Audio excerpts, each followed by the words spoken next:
Hello guys, welcome to my channel point of classes. जैसे कि आप सभी को पता ही है कि हम आपके लिए कुछ ना कुछ मैटर प्रोवाइड कराते रहते हैं। तो आज आपके लिए लाए हैं क्लास 9th का चैप्टर नंबर 5, जिसका नाम है राजस्थान में जन जागृति और प्रजामंडल।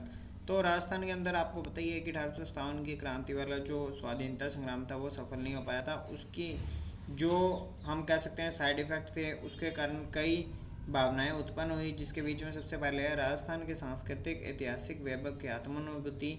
जब हिंदी, गुजराती और बांग्ला साहित्य से राजस्थानी चरित्रों के बारे में हुई, तब जनता अपने प्राचीन गौरव के प्रति सजग हो उठी थी। उसके बाद में आर्य समाज की शाखाओं से भी राजस्थान में स्वतंत्रता के प्रति विचारों को फैलाकर राष्ट्रीय चेतना प्रज्वलित की थी, जिसके बीच में कुछ महत्वपूर्ण व्यक्ति थे जिन्होंने लोगों के अंदर ये जागृति उत्पन्न की थी कि राजनीतिक के जो लोग हैं वो भी काम खराब कर रहे हैं, मतलब जनता को भड़का रहे हैं, जनता का भ्रष्ट कर रहे हैं, जनता को भ्रष्ट कर रहे हैं। उसके बीच में कुछ राजनीतिक नेता थे जिन्होंने लोगों का साथ दिया, जिसमें स्वामी दयानंद सरस्वती और स्वामी विवेकानंद जी थे।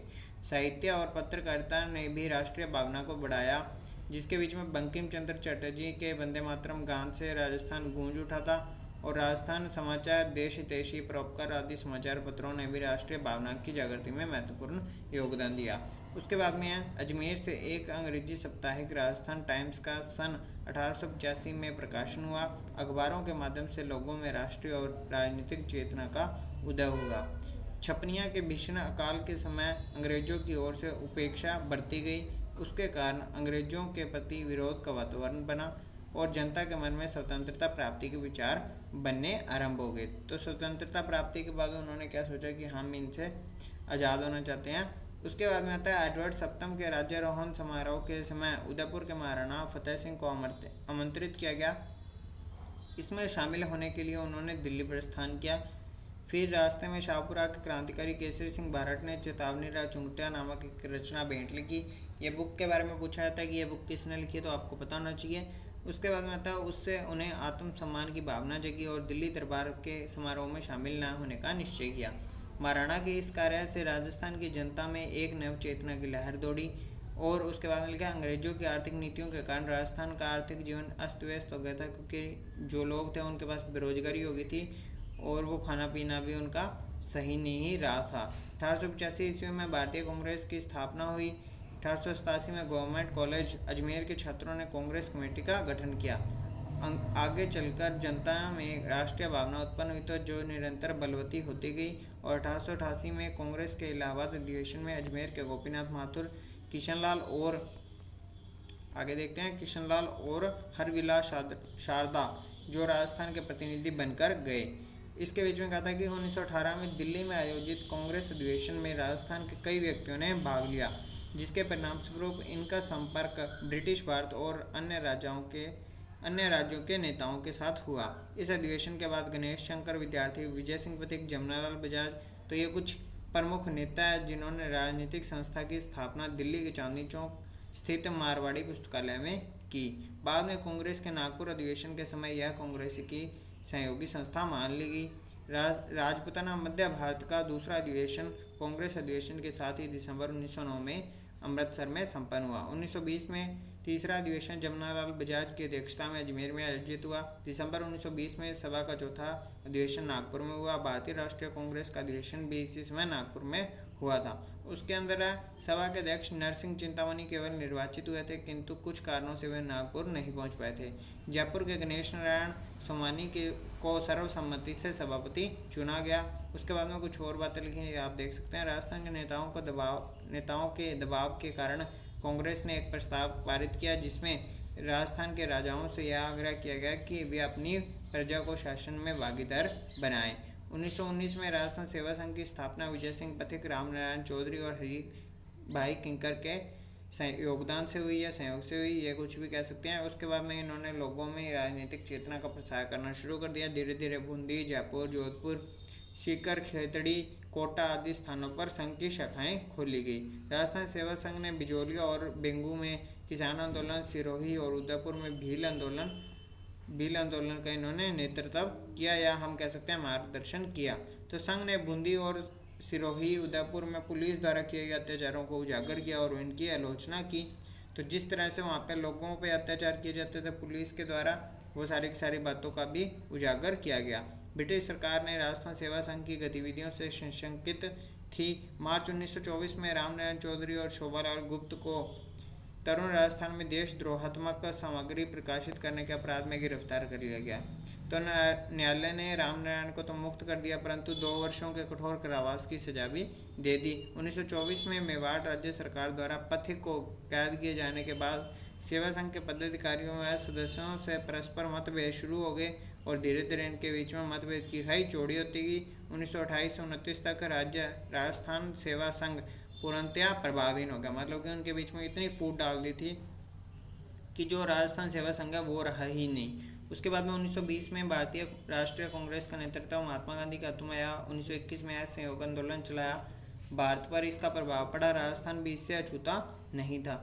यहाँ भी लोगों में देश प्रेम की भावना जागृत हो चुकी थी। राज्यों में निरंकुश शासन के प्रति तीव्र रोष उत्पन्न हो चुका था।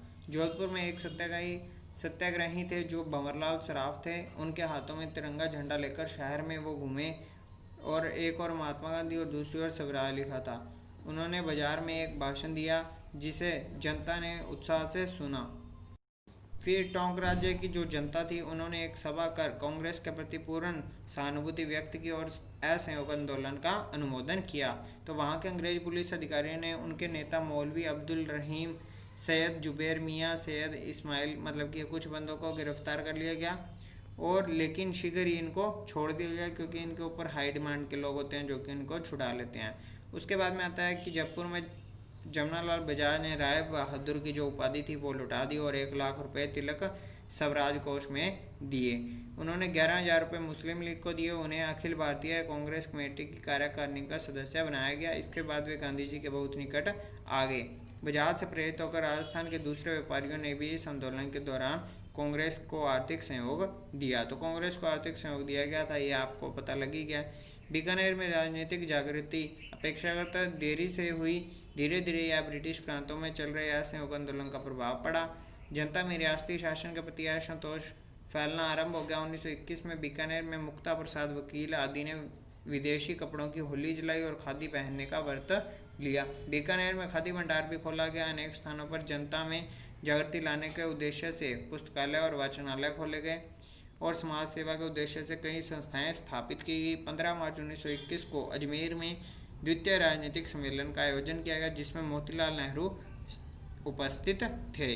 तो अजमेर में पंडित गौरीशंकर के नेतृत्व में विदेशी वस्त्रों का बहिष्कार किया गया। अर्जुन लाल सेठी और चांदकरण शारदा ने भी इसमें भाग लिया। प्रथम विश्व युद्ध के दौरान राजस्थान के नरेशों ने तन मन और धन से ब्रिटिश सरकार को सहायता प्रदान की और ब्रिटिश सरकार ने भी उन्हें अपना विश्वसनीय सहयोगी तथा युद्ध संचालन में भागीदार बनाया था। बीकानेर के महाराजा गंगा सिंह को साम्राज्यिक युद्ध मंत्रिमंडल और साम्राज्यिक युद्ध सम्मेलन का सदस्य मनोनीत किया गया। उन्हें जर्मनी से संधि वार्ता में भाग लेने के लिए भारत का प्रतिनिधित्व करने हेतु पेरिस भेजा गया। विश्व युद्ध की समाप्ति के बाद वायसराय की अध्यक्षता में नरेंद्र मंडल की स्थापना की गई, जहां देशी राजा अपने राज्यों और भारत सरकार से संबंधित समस्याओं पर विचार विमर्श कर सकते थे। उसके बाद में क्या हुआ, ब्रिटिश सरकार द्वारा देशी राजाओं को संकेत दिया गया कि राष्ट्रवादी मध्य वर्गीय लोग, किसान, मजदूर और समाज के निम्न स्तर की उभरती शक्तियां ब्रिटिश सरकार और देशी नरेशों के लिए समान रूप से अशांति और खतरा उत्पन्न करने का कारण बन सकती है। तो ये जो लोग थे इनके ऊपर जो ब्रिटिश सरकार थी उनको संदेह और था कि ये खतरा उत्पन्न कर सकती है। तो ब्रिटिश प्रशासकों ने मेवाड़ के बिजोलिया ठिकाने में किसान पंचायतों की स्थापना पर गौर किया और उसकी आत्मनिर्भरता की तुलना में रूसी सोवियतों से की और बिजोलिया किसान आंदोलन के सूत्रधार पथिक को बोल्शेविक कहा। एक बार फिर समान हितों की बात कहकर देशी राज्यों का सहयोग प्राप्त करने का प्रयास किया गया।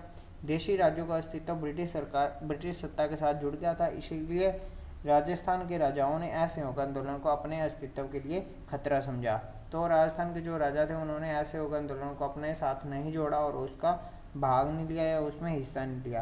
राजस्थान के शासक अपने राज्यों में असहयोग आंदोलन के दौरान होने वाली गतिविधियों के प्रति सतर्क हो गए। स्वयं को प्रगतिशील मानने वाले बीकानेर के महाराजा गंगा सिंह को अपने राज्य के शिवमूर्ति संपूर्णानंद और आनंद वर्मा को सरकारी नौकरी से इसलिए निलंबित कर दिया क्योंकि वे स्वदेशी वस्त्र पहनते थे। उन्होंने तिलक स्वराज कोष में चंदा जमा कराया था। तो मेन रीज़न क्या था कि जो वहाँ के राजा थे वो लोग नहीं चाहते थे कि ये सारे के सारे ब्रिटिश सरकार के गुलाम बन जाएं। ठीक है, वो चाहते हैं, सारे के सारे राज्य चाहते थे कि ब्रिटिश सरकार के गुलाम बन जाएं ताकि हमें अपनी राजा की पदवी मिली रहे। अगर इन ब्रिटिश सरकार को यहाँ से हटा दिए तो हमें राजा की पदवी से भी उठा दिया जाएगा। तो उन्होंने अपने ही जो सरकारी नौकर थे उनको निलंबित कर दिया जो स्वदेशी वस्त्र पहनते थे। उसके बाद में जोधपुर महाराजा के संरक्षक सर प्रताप सिंह इस आंदोलन के कारण इतना बौखला उठे कि उन्होंने राज्य में विदेशी माल को प्रोत्साहन देना आरम्भ कर दिया कि विदेशी माल को जोधपुर के अंदर या राजस्थान के अंदर लाते रहे, जबकि इससे पूर्व वे महर्षि दयानंद का उपदेश मानकर हिंदी भाषा और स्वदेशी का प्रचार प्रसार कर रहे थे। फिर भी उन्होंने विदेशी माल को प्रोत्साहन देना आरंभ कर दिया था। इसमें जो महात्मा गांधी थे उन्होंने कहा था कि देशी माल का प्रारंभ करें, देशी माल को बढ़ावा दें और ब्रिटिश सरकार को बाहर निकालें। पर जो राजा थे वो अपनी मनमानी कर रहे थे, इसके कारण लोगों के अंदर भी चेतना बढ़ी हुई थी। तो इसके बाद का जो चैप्टर है वो आपको अगली वीडियो में प्रोवाइड करा दिया जाएगा। तो thanks for watching this video, like this video and subscribe my channel. Thank you.